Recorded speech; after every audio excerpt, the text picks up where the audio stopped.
On va continuer tout de suite, sans plus attendre, avec Gap en Cime. On a Rémi Achula qui vient nous parler de Gap en Cime pour nous faire un petit bilan. Et puis on a le trailer Patrick Orezoli qui a fait le parcours 57 km et qui a fini 18e. Donc c'était hier. Bonjour Rémi. Bonjour. Et puis on va également saluer Patrick. Bonjour Patrick. Bonjour. Alors on va commencer avec Rémi. Le bilan tout de suite, positif, pas positif du Gap en Cime. Bilan très positif je pense, avec premièrement la météo. On s'attendait à vraiment mauvais temps sur tout le week-end. Et puis finalement, on a eu que du soleil sur toutes les courses. Donc parfait. Et puis en termes premier championnat de France de trail, ici à Gap. Donc avec tous les meilleurs trailers français qui étaient présents. Donc gros plateau. Et des gens très satisfaits. Moi, c'est une fierté d'avoir accueilli le premier championnat de France. C'est quand même une excellente vitrine pour Gap. Oui, c'est sûr pour Gap, pour le Gap en Cime, pour le club d'athlètes qui a organisé déjà des championnats de France de montagne, championnat du monde, course en montagne jeune l'an passé. Cette année, on est parti pour organiser un championnat d'Europe de course de montagne sur Gap encore. Ça va se passer quand ça ? Le 12 juillet. Le 12 juillet prochain, on va recevoir les meilleurs européens en course de montagne. Mais qu'est-ce que vous allez leur proposer aux meilleurs européens ? On a de quoi les satisfaire ici ? Avec la montagne de Charence, il y a de quoi faire. Ah bah écoutez, ça c'est déjà une très très bonne information. On reprend sur le Gap en Cime, excusez-moi. Plus de 2000 participants, on va dire une édition de tous les records, puisqu'on a rien que sur la journée de dimanche pour les championnats de France. Je pense qu'il y a eu cet effet un peu championnat de France. 1600 participants, 650 sur le 57 km et 1000 sur le 23. Plutôt, on va dire, une bonne organisation pour recevoir tout le monde. Oui, c'est sûr qu'il y a à faire derrière pour accueillir tout ce public. Donc il y avait différentes courses. Des courses, cette année, on avait l'organisation avait réalisé une course pour les femmes qui était en partenariat. Le trail féminin le samedi midi, oui. Et puis le 12 km pour les habitués du trail de la Brèche, quoi. Alors, est-ce que le parcours n'a pas été quand même un tout petit peu modifié le dimanche en raison des conditions météo qui ont dû se dégrader dans la nuit de samedi et dimanche ? Les modifications étaient surtout présentes sur le 5 km, le 12 km, dû à la météo. Sur le trail court, aussi, il me semble, ils montaient directement à la Brèche au lieu de faire toutes les crêtes de Charence. Comment on dessine un parcours de trail digne des championnats de France, si je peux dire ? Alors, je ne suis pas le meilleur placé pour ça parce que c'est plus la direction des sports de la ville de Gap qui s'occupe de tracer le parcours, puisque c'est eux qui sont à l'initiative du Gap en Cime depuis maintenant 7-8 ans. Donc c'est des personnes comme Stéphane Passeron en collaboration avec Serge Moreau et Olivier Péloquin qui s'occupent de tracer les parcours. Et sur cette journée Octobre Rose, même sur ce week-end Octobre Rose qui s'est déroulé au Gap en Cime, c'était plutôt une très bonne opération, puisqu'il y avait un trail féminin donc pour sensibiliser les femmes au dépistage du cancer. 220 participantes et plus un petit village d'exposition de prévention, si je puis dire. Ce Gap en Cime, on va dire, a bien su conjuguer à la fois les championnats de France et puis tout ce qu'ils impliquent, et puis aussi également un peu de prévention, un petit peu d'animation à côté. Oui, il y avait un village d'animation sur le samedi surtout, avec notamment l'association Adoc 05. Adoc 05.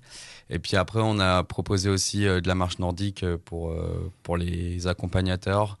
Et il y avait aussi des petits séminaires sur le trail et les techniques de montée, de descente, d'entraînement avec des personnes compétentes dans le domaine.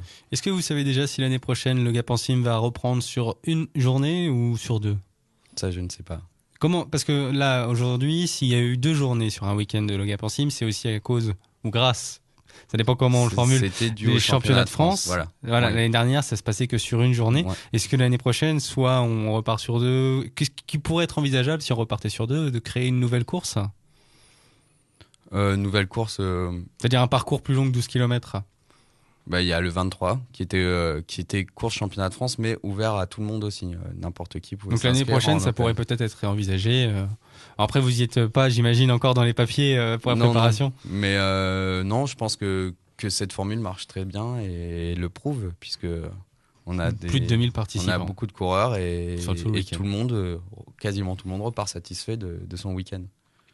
On va donner la parole à Patrick Aurézoli qui est un tout petit peu timide depuis tout à l'heure. N'hésitez pas à vous rapprocher du micro pour parler. Alors vous êtes un trailer licencié au club d'athlétisme de Gap et vous avez fini 18e sur le 57 km et clairement vous visiez un classement au championnat de France pour savoir ce que vous valiez. Oui, me situer par rapport aux meilleurs français, quoi. Vous êtes surpris de votre résultat qui est plutôt qui est assez excellent quand même. Oui, hein. je suis surpris de mon résultat, ainsi que mon temps aussi. Je pensais faire entre la 25e et 30e place. Bon, entre 25e et 30e, déjà vous aviez un sérieux objectif. Oui. Comment on le prépare ce championnat de France ? En faisant des entraînements spécifiques, faire aussi de la montagne, du travail de montée, descente, des séances de vélo en complément. Ça permet de se protéger au niveau des articulations, de pas trop dépenser d'énergie, quoi. Vous l'avez trouvé relevé ce 57 km hier ? Ouais, difficile. Vous avez été un peu Surtout- surpris, ouais. Surtout la fin du parcours, les 15 derniers kilomètres. La descente. dernière montée et ensuite les 12 kilomètres de descente interminables. Interminable, vraiment. C'était plus dur que la montée ? À la fin du parcours, oui. Pour moi, ouais, c'était plus dur. Les 6 derniers kilomètres ont été... Et vous avez été plutôt séduit par le parcours quand même. Mais le parcours est complet. On a une première partie de parcours qui est montée-descente avec un fort dénivelé. Et une deuxième partie où il y a beaucoup de relances. Donc là où il faut avoir des attitudes de coureur, quoi, de course à pied. Donc c'est là où on voit bien la différence avec les meilleurs, quoi. Mais vous l'avez très bien préparé alors, puisque 18e, c'est quand même un très beau résultat. Ouais, j'ai 2 mois d'entraînement, 2-3 mois d'entraînement intense, on va dire. Pour le avec préparer. au minimum 12 heures par semaine. 12 heures par semaine, qu'est-ce que vous faites pendant ces 12 heures à peu près ? On fait des séances d'athlétisme, on va dire, la semaine et le week-end des sorties montagne. Et c'était le point d'orgue un petit peu de votre saison, si je puis dire, ce trail, ces championnats de France ? Oui, moi c'était l'objectif principal de l'année. Bon, là, vous allez vous reposer ? Alors ouais, on va relâcher un petit peu, c'est surtout le mental. Quand vous dites mental, ça veut dire quoi ? Ça veut dire que vous êtes, pendant les 2-3 mois, non seulement vous avez fait un entraînement physique, mais aussi vous vous êtes conditionné, on va On dire. est conditionné parce que quand on s'entraîne toujours dans l'optique de progresser, d'aller plus loin. Et ça, c'est Donc, épuisant. On prend jamais un entraînement et on relâche, non, il faut essayer de donner tout le temps le meilleur de soi-même. Surtout en séance de vitesse et d'athlé.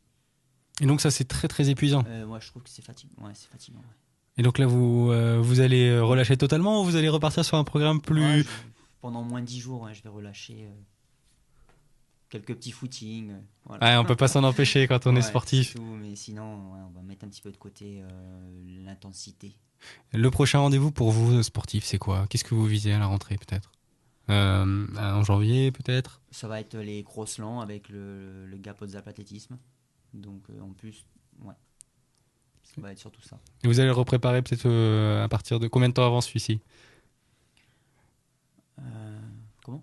Vous allez le préparer combien de temps à l'avance Pour les crosses ? pour la reprise, ouais. Ah ouais, d'ici 2 semaines.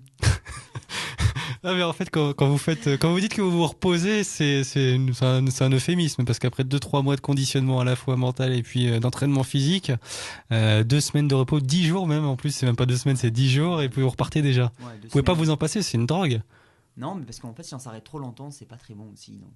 Qu'est-ce qui vous plaît dans cette discipline en particulier, dans le trail en particulier ? Qu'est-ce qui vous plaît ? Est-ce qu'il y a un moment quand vous courez, vous vous dites « Oh là là, j'adore ce que je fais, je prends le temps, je suis au contact de la nature, je me donne à 100%, à 200%. » Je pense que pour tous ceux qui font du trail, il y a le fait de courir dans la nature, c'est agréable, quoi. Je pense que tous, hein, puis il y a une passion d'être dans la montagne aussi.